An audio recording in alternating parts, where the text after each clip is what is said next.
Hi vlog! Hi mga Inday! Another day, another mini vlog. At for today's video nga mga Inday, abay eto na nga at araw na nga ng Lunes at eto nga at for the gising na nga na naman ng mami nyo dyan at eto nga at for the saing na nga ako. Pag nga nagsasaing talaga ako mga Inday, abay naglalagay nga ako ng konting suka para nga naman umabot nga hanggang mamayang gabi nga itong aking isasaing na kanin. Katapos ko nga pala dyan mga Inday na magsala nga ng sinaing sa may rice cooker, abay eto nga bag na nilabhan ko kahapon ay tuyo na kaya ito for the ayos na nga ako ng gamit ng aking bunsoy. Ayos-ayos ko nga lang pala itong mga notebook niya mga Inday at talagang binilang ko nga at pagkatapos ay inayos ko nga rin itong pencil case niya at eto nga at talagang yung Crayola niya itinanggal nga na naman niya sa karton. Fast forward na nga pala tayo dito mga Inday, abay eto na nga at nakapamalengke na nga ako at naihatid ko na nga pala dyan si Bunso. Bumili nga lang pala ako dyan mga Inday ng 5 kilong bigas at talagang napakamahal na nga talaga ng 1 kilong bigas. Nakakaloka na nga talaga ang presyo ng mga bilihin. Etong hipo na nga lang pala mga Inday ang binili ko at nabili ko nga lang pala yan sa halagang 155 pesos. Abay dalawa lang din naman kami ni Bunso nakakain yan dahil yung panganay ko ay hindi nga talaga kumakain ng mga seafoods. Suwan ko ba talaga mga Inday sa aking panganay, abay kung ano nga yung masarap na pagkain yun na talagang hindi niya kinakain. Abay eto na nga at ilang araw na rin kasi kami talaga mga Inday na puro prito at saka puro karne kaya eto nga ang hipo na lang ang naisipan ko ng tanghaliin. Tinanggal ko nga lang pala dyan mga Inday yung mga mahahabang buhok niya at saka nga yung mga matatalas para nga naman pag kumain nga yung Bunso ko ay hindi na nga siya mahihirapan. Nugasan ko na nga lang pala dyan mga Inday yung mga plato na pinagamitan nga namin kaninang umaga at pinag-almusalan nga ng aking panganay at saka nga Bunso. At eto nga mga Inday, abay eto na nga at nalinis ko na nga yung aming lababo. Ang gusto ko kasi talaga mga Inday sa lababo kapag nagluluto ako, talagang gusto ko talaga na malinis at ayaw ko nga talaga na may mga plato ngang nakakalat. Kaya nga eto at hinugasan ko na nga pala yung mga plato at pagkatapos ay eto nga at hiniwa ko na nga yung bawang. Lahating bawang lang pala dyan mga Inday ang isasahog ko nga sa hipon dahil yung hipon na lulutuin ko ay konti din lang naman.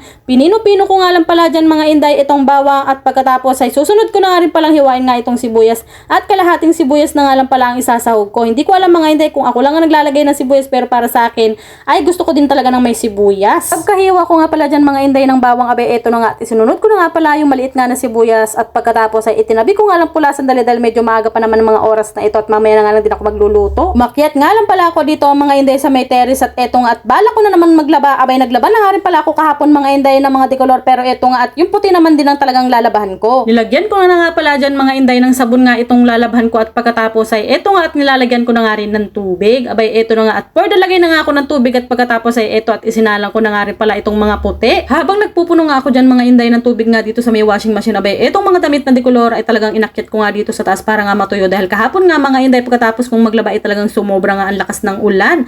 Napakatirik-tirik nga ang araw kaya eto tignan nyo naman ang washing nga talagang chinecheck ko nga dahil nga yung tubig nga itapon nga ng tapon. Nagtataka nga ako mga Inday dahil yung washing machine talagang tapon ng tapon kaya eto nga at for the bukas na nga lang pala muna ako dito sa may likod. Hindi ko nga siya mabuksan mga Inday, abay eto at sinilip ko na nga lang pala sa may ilalim.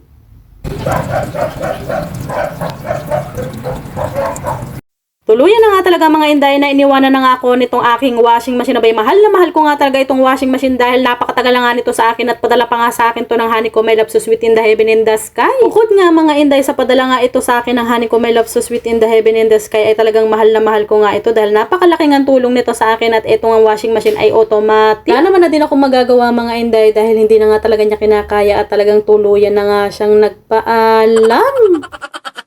Magkakanda sugat-sugat nga na naman ang kamay ng mami nyo dyan dahil eto at for the kusot na nga na naman tayo for today's video at wala din naman tayong magagawa mga Inday dahil wala pa naman din tayong pambiling washing machine. Nalagyan ko pa naman na din mga Inday yung washing machine ng sabon pero okay lang nga talagang sinimot ko nga ng damit yun. Abay eto na nga at for the babad na nga lang pala muna ang mami nyo dyan at mamaya ko na nga lang siya kukusintit pagkasundo ko nga sa aking bunso. Pagkababad ko nga pala mga Inday sa mga puti, abay eto na nga at pinagluto ko na nga yung aking panganay ng uulamin niya.